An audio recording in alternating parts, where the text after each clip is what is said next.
Kellen Gordon. This is Antonio Rovaldi, who's here in honor of his installation, The Opening Day, which is our current direction show.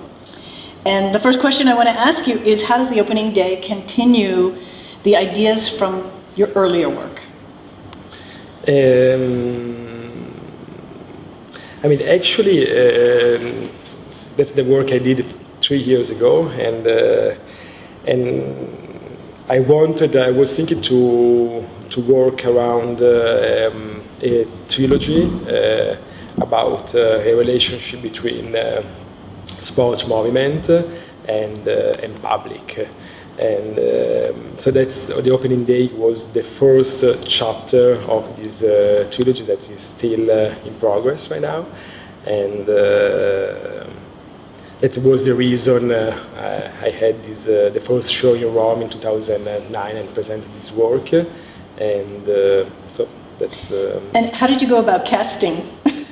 Yeah, what about the casting? The casting, I didn't know anything about baseball before I did this work. So at that time in Rome, and so I asked to the curator to help me to find a good picture. And as you know, American guy in Italy is not really known sport, baseball, because we don't know so many teams.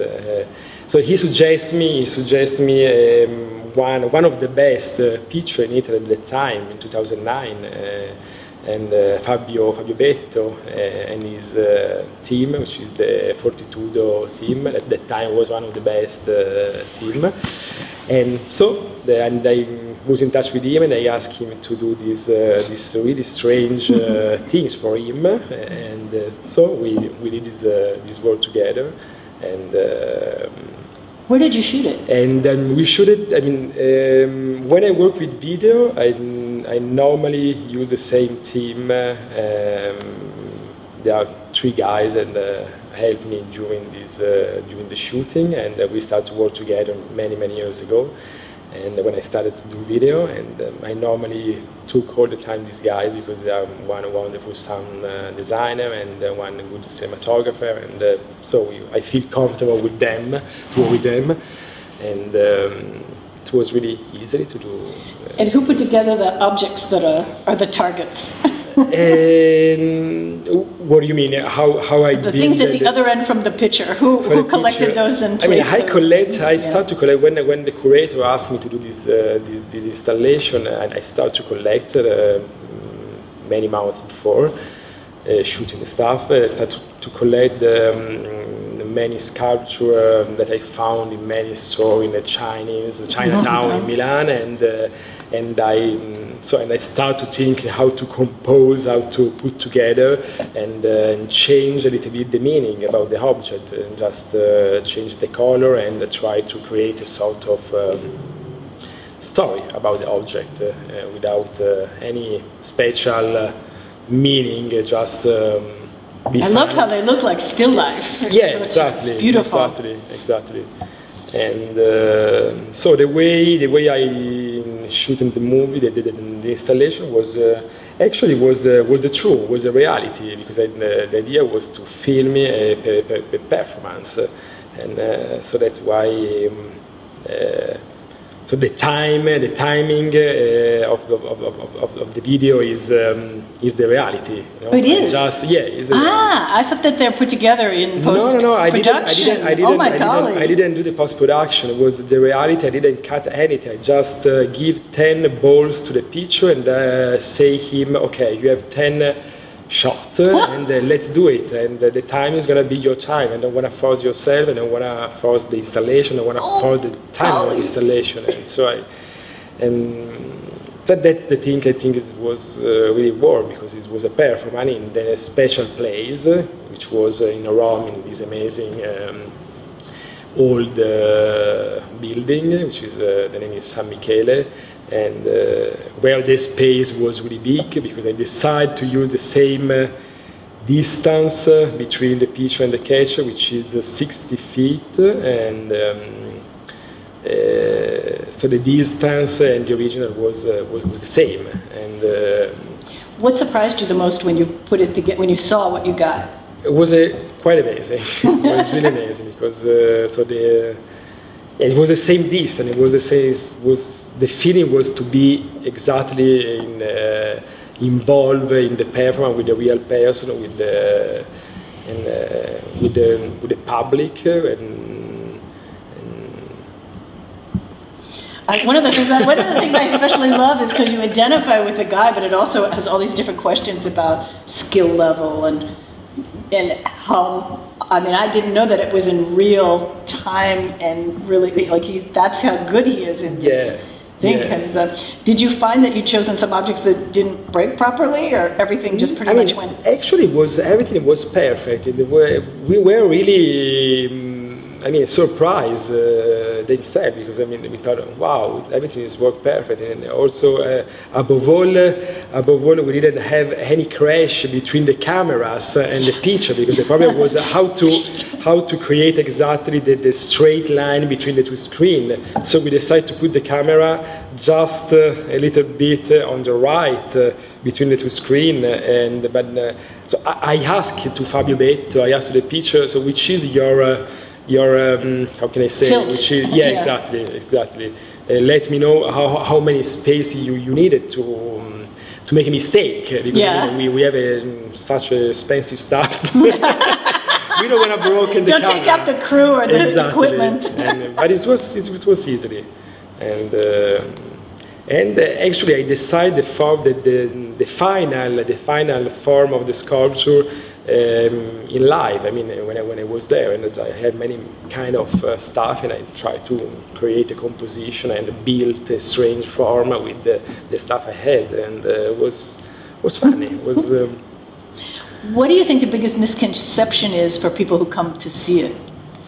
I don't think. Or is it so open-ended it doesn't matter what anybody sees is whatever? No, I think that's the question I like most, because I think there are no misconceptions. There are no intangible. There are no, because when artists try to translate an idea and a thought in a kind of images. Has to be able to accept any kind of lecture. That's my work. Any interpretation. Interpretation. What are you working on now? I believe in interpretation. I had many interpretations also with myself. I don't know exactly which is I had an idea and I tried to create something. I'm speaking generalized with the artwork, but sometimes you goes in another direction. That you didn't especially on site with something this live. It could have turned out a lot of different. It could have been all misses or something. Yeah, exactly. That's true. And what are you working on now? I'm still working with the project I then started 2 years ago that calls Hirshhorn in Italy, and it's a ride bike around all along the perimeter of the Italian boots, and taking pictures all the time about the horizon, and try to create a long line with it's another work about distance in another way, using the photography instead of the video, and another video I'm going to shoot during the Christmas time, and it's about this Swiss poet called Robert Balser, and I'm still working about this huge project that started 2 years ago, and there are many things in progress.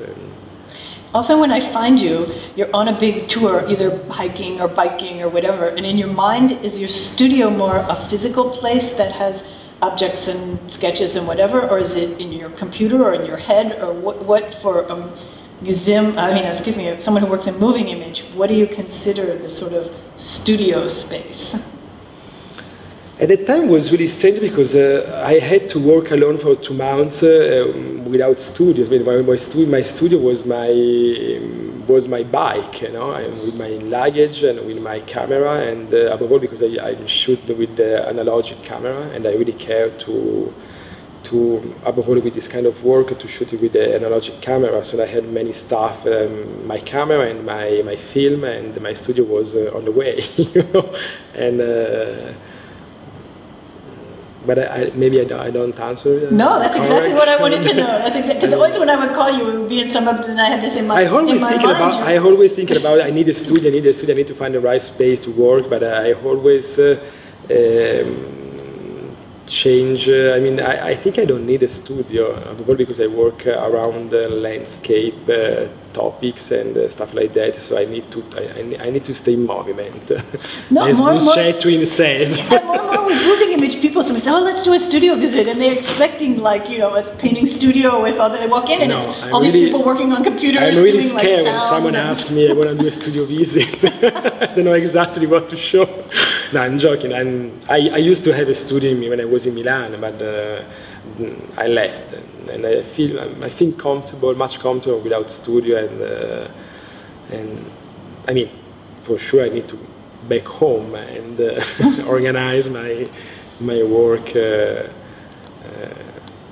Above all, after this kind of really strange trip I did with the bike, and then it's like.